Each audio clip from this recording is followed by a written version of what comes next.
Okay, so we are discussing the portfolio management, program management, foundation examination question. And to be very specific, this particular chapter 1 regarding introductory questions. So let's start.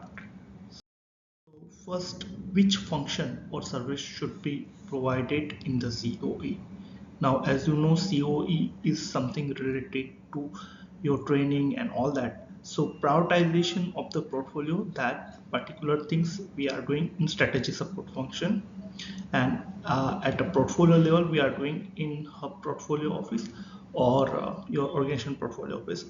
Managing knowledge, so this is something related to your COE task. Delivery program and communication, that is the program office thing. Monitor program risk, that's again your program office. So I believe in this managing knowledge, that should be the COE function. Let's explore what's the answer. Yes, so that is the correct answer, and reason, COE is typically provide knowledge management, so that's the correct answer. Now let's move to the next question. Which statement describes the relationship between business as usual and the change? So business as usual should always take priority. Again, it's a balancing act, so you can't say that it should always take a priority. So I believe it's a false statement. They are separate activities that can survive independently. Again, that's not the correct answer, because if you know that your business as usual and your change initiative, whatever the profit you are getting, you are investing in your change initiative, and then profits are transferred back to your business as usual. So this is cycle, so you can't ignore one of them, and they are not working independently, they are interdependent. Decision affecting their either must, both elements of an organization, and change issue should always take the priority. Now out of all this, I think third, decision affecting either must consider both element of the organization. From this, that should be the correct answer from me. Let's, yes, that's the correct answer. The reason, that business as usual and the change may be regarded as a separate activities but cannot survive without each other. Therefore, a decision relating to either needs to be made collaboratively as the correct answer. Okay. Now move to the third question. Which statement regarding the process of developing a balanced portfolio is a false? Right? Try to understand. False, it's a negative kind of question. So sometimes you know the correct answer, but because you don't have that curiosity on that, and sometimes you are in your not present at that moment, and because of that you ended up with answering the wrong answer. So here try to understand, it's a red herring. Now based on this, what would be the correct answer? Let's understand one by one. So you can pose and answer the correct into the comment section. Let's understand. First option one says that when resources are limited, existing program projects should be priority over the new initiative. Okay, so that is not the correct way, because we have to balance.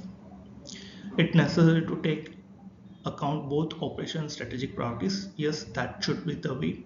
Terminate the existing change initiative not aligned to your organization strategic objective may be necessary. Yes, that should be. An operational improvement may be stopped while project offering greater strategic contribute are delivered. Now out of all this, which one is a false? So I believe all of these three is the correct, and that's why this one is not correct, because you can't invest based on your strategic alignment. You can invest into the projects, right? But here what they are saying, when resources are limited, existing program, irrespective of their contribution, you give them a priority, and that is the wrong approach, because we have to give the priority based on the strategic alignment. So here they wanted to answer the false, so that should be the correct answer. Now let's understand. Yes, that is the correct answer. And the reason, existing program and projects are not aligned to the strategy may be realigned or terminate or put on hold while higher priorities initiative which support strategies are delivered. Okay. Next, what types of office does P3O consist of? Permanent temporary office, permanent transition office, perpetual and temporary, and perpetual and transition. Now just take a pause, write the correct answer. So here, transition, perpetual, perpetual and transition, these all are not the standard vocabulary or terminology used by the P3O. P3O use the terminology permanent and temporary. That's the correct answer. Okay. The fifth question states that which stakeholder group is the most likely to receive a portfolio level reports. Now understand, external suppliers and stakeholders should receive these details, the portfolio level. So there are three levels: portfolio level, program level, and the projects level. So business as usual and program board may receive the program level details. Project manager, delivery support receive a project level details. Senior management and strategic supplier may receive the highest level of details. So I believe this is the correct answer. External suppliers and the stakeholder, you can't share the confidential details. So obviously that should not be the correct answer. So let's understand which one. Yes, P3O consists of permanent office and temporary office, are mixed of both, and they should received by the strategic planning office. So thank you very much. That's the correct answer.